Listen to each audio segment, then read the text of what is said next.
जय श्री राधे गोविंद। स्वागत है आपका हमारे चैनल सनातन कर्म में, जहां हम सनातन धर्म के गूढ़ तत्वों को समझने का प्रयास करेंगे। आज हम बात करेंगे एकादशी व्रत की। हम जानेंगे कि एकादशी व्रत क्यों किया जाता है और कैसे करना चाहिए। हमारे हिंदू शास्त्रों में एकादशी व्रत के बारे में कहा जाता है कि यह व्रत सभी को अवश्य करना चाहिए। तो चलिए शुरू करते हैं। एकादशी व्रत क्या है? एकादशी व्रत जो होता है ये हर महीने के दोनों पक्ष में यानी शुक्ल पक्ष और कृष्ण पक्ष की 11वीं तिथि को आता है। इस दिन भगवान विष्णु की पूजा होती है और उनके लिए व्रत किया जाता है। एकादशी का मुख्य उद्देश्य है आत्मा की शुद्धि और पापों से मुक्ति प्रदान करना। एकादशी व्रत को सबसे पवित्र और शक्तिशाली व्रत माना जाता है। एकादशी व्रत से मन को शांति मिलती है और मोक्ष की प्राप्ति होती है। एकादशी क्यों करते हैं? एकादशी व्रत रखने के पीछे धार्मिक और वैज्ञानिक दोनों ही कारण होते हैं। अब जानते हैं कि धार्मिक कारण क्या होता है। एकादशी व्रत करने से व्यक्ति के पाप नष्ट होते हैं और मोक्ष की प्राप्ति होती है। पौराणिक कथाओं के अनुसार यह व्रत करने से भगवान विष्णु की कृपा प्राप्त होती है। यह माना जाता है कि एकादशी व्रत रखने से मनुष्य जन्म मरण के चक्र से छूट जाता है और उसे वैकुंठ की प्राप्ति होती है। अब वैज्ञानिक कारण देखते हैं। वैज्ञानिक कारण है उपवास रखने से शरीर में मौजूद टॉक्सिन्स यानी विषाक्त पदार्थ बाहर निकलते हैं और डाइजेस्टिव सिस्टम यानी पाचन तंत्र को आराम मिलता है। यह हमारे मानसिक और शारीरिक स्वास्थ्य के लिए लाभकारी होता है। अब जानेंगे कि एकादशी में क्या करना चाहिए और कैसे करना चाहिए। एकादशी व्रत का जो पालन होता है वो 10वीं तिथि के दिन से ही शुरू हो जाता है। यानी एकादशी कल है तो आज से ही उसका पालन होगा। जैसे कि सूर्यास्त के पहले हमें सात्विक भोजन कर लेना चाहिए और उस दिन से ही हमें भूमि पर शयन करना चाहिए और ब्रह्मचर्य का पालन करना चाहिए। अब एकादशी वाले दिन हमें सुबह जल्दी ब्रह्म मुहूर्त में उठना चाहिए और व्रत में आप फलाहार, जल और दूध का सेवन कर सकते हैं, परंतु कोई भी अनाज का सेवन या दालों का सेवन आप नहीं कर सकते। इसमें भगवान विष्णु की पूजा पूरे विधि विधान से करनी चाहिए और पूजा में माला करना चाहिए, उसमें ध्यान लगाना चाहिए, संकीर्तन करना चाहिए। मंत्र और जाप एकादशी पर विशेष माना गया है। उस दिन आप विष्णु सहस्त्र नाम और विष्णु चालीसा या फिर श्रीमद् भागवत का पाठ भी कर सकते हैं। और उस दिन सात्विक जीवन यानी मन में शांति और प्रेम बनाए रखें। बुरे विचारों और नकारात्मक गतिविधियों से बचें। भजन कीर्तन करें। एकादशी के दिन भजन कीर्तन करने से विशेष पुण्य प्राप्त होता है। अब जानेंगे कि एकादशी में क्या ना करें। जैसे कि अनाज का सेवन नहीं करना चाहिए।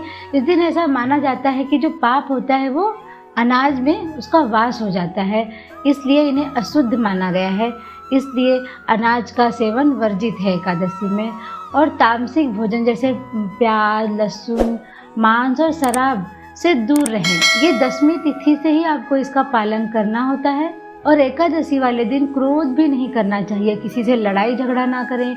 व्रत में क्रोध और हिंसा या झूठ बोलना गलत माना गया है। मन को शांत और सकारात्मक बनाए रखें।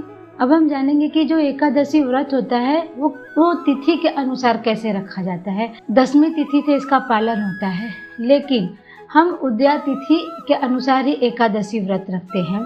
तो अब जानेंगे कि उदया तिथि हम किसे कहते हैं या उदया तिथि का पता कैसे लगाएं कि आज एकादशी उदया तिथि में है या नहीं। तो उदया तिथि का मतलब होता है वह तिथि जो सूर्योदय के समय उपस्थित हो। एकादशी व्रत में उदया तिथि का विशेष महत्व माना जाता है और एकादशी व्रत तभी सफल माना जाता है जब तिथि सूर्योदय के समय हो। यही कारण है कि ज़्यादातर लोग उदया तिथि के आधार पर ही व्रत करते हैं और हमारे सनातन धर्म में भी उदया तिथि का विशेष महत्व बताया गया है। अब एकादशी के दूसरे दिन होता है पारण। तो पारण का अर्थ क्या होता है? पारण का अर्थ होता है व्रत को खोलना यानी व्रत का समापन करना। एकादशी व्रत में पारण का भी विशेष महत्व है। द्वादशी तिथि को एकादशी तिथि का समापन होता है और उसी दिन उसका पारण किया जाता है। पारण करना बहुत आवश्यक होता है एकादशी तिथि में, नहीं तो उसका पूरा फल नहीं मिलता।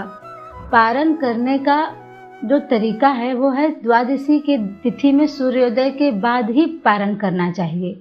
उस दिन पारण के दिन भी भगवान विष्णु की पूजा करें, फल जल या सात्विक भोजन ग्रहण करके ही व्रत का समापन करें और ब्राह्मणों को दान अवश्य दें, तभी एकादशी व्रत पूर्ण माना जाता है। अब बात करेंगे एकादशी की विधि की। व्रत कैसे करें?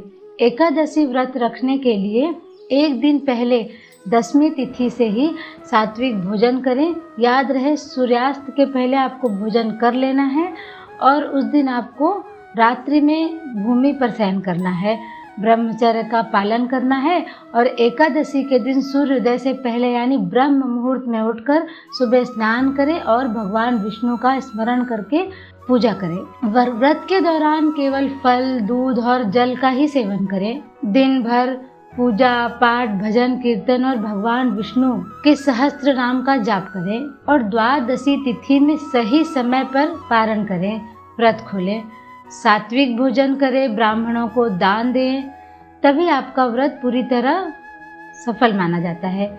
एकादशी पर क्या भोग लगाना चाहिए? एकादशी के दिन भगवान विष्णु को आप फल, दूध, मेवा या फिर मखाने की खीर और तुलसी पत्र का भोग अवश्य लगाना चाहिए।